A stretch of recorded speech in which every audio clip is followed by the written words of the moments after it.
அனைவருக்கும் வணக்கம்.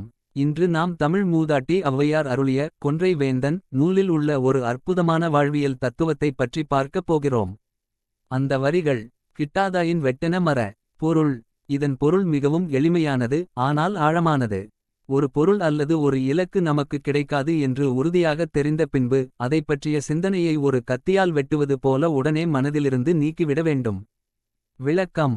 நம்மில் பலர் கிடைக்காத ஒன்றை பற்றியே சிந்தித்துக் கொண்டு கையில் இருக்கும் வாய்ப்புகளையும் தவறவிடுகிறோம். இதனால் மன உளைச்சலும் நேரமும் தான் வீணாகிறது. எட்டாத கனியை நினைத்து ஏங்குவதை விட அதை அப்போதே மறந்துவிட்டு அடுத்த வேலையில் கவனத்தைச் செலுத்துவதே புத்திசாலித்தனம். முடிவுரை. வெற்றி என்பது விடாமுயற்சியில் மட்டுமல்ல, எப்போது எதை விட வேண்டும் என்று தீர்மானிப்பதிலும் இருக்கிறது. எனவே வீணான கவலைகளை தவிர்ப்போம், முன்னேறிச் செல்வோம். நிச்சயமாக ஔவையார் கூறிய இந்த உயரிய தத்துவத்தை விளக்கும் ஒரு சிறு கதையை இங்கே காணலாம்.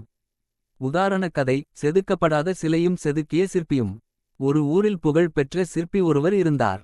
அவர் ஒரு மிகச்சிறந்த கலைப்படைப்பை உருவாக்க வேண்டும் என்ற எண்ணத்தில் பல நாடுகளுக்குச் சென்று ஒரு அபூர்வமான விலைமதிப்பற்ற பளிங்குக்கல்லை தேடிக் கண்டுபிடித்து வாங்கி வந்தார். தடைப்பட்ட கனவு. அந்த கல்லில் ஒரு பிரம்மாண்டமான சிலையினைச் செதுக்க அவர் பல மாதங்களாக திட்டமிட்டார். ஆனால் சிலையை பாதி செதுக்கி முடித்த நிலையில் எதிர்பாராத விதமாக அந்த கல்லின் உட்புறத்தில் ஒரு பெரிய விரிசல் இருப்பதை அவர் கவனித்தார். அந்த விரிசல் காரணமாக அவர் நினைத்தபடி முழுமையான சிலையினை உருவாக்க முடியாது என்பது அவருக்கு தெளிவாக தெரிந்துவிட்டது. மனப்போராட்டம். சிற்பியின் சீடர்கள் வருத்தப்பட்டனர். குருவே, இவ்வளவு காலம் உழைத்தோம், இவ்வளவு பணம் செலவழித்து இந்த கல்லை வாங்கினோம்.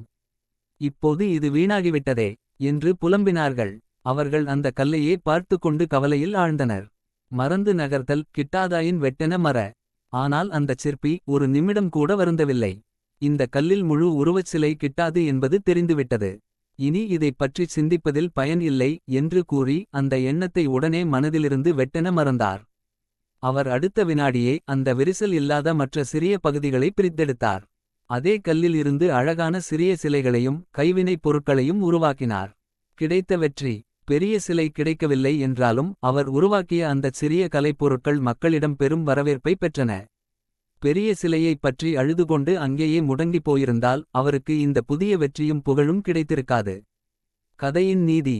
சிற்பி செய்ததைப் போல நம் முயற்சி தோல்வியடையும் போதோ அல்லது ஒரு விஷயம் நமக்கு கிடைக்காது என்று உறுதியாகத் தெரியும் போதோ அதையே நினைத்து வருந்துவது நம் காலத்தையும் ஆற்றலையும் அழிக்கும். கிட்டாதாயின் வெட்டென மற என்ற வரிகளுக்கேற்ப கிடைக்காததை உடனே மறந்துவிட்டு கையில் இருப்பதை வைத்து அடுத்த கட்டத்திற்கு நகருபவர்களே வாழ்வில் நிம்மதியாகவும் வெற்றிகரமாகவும் வாழ்கிறார்கள். நன்றி.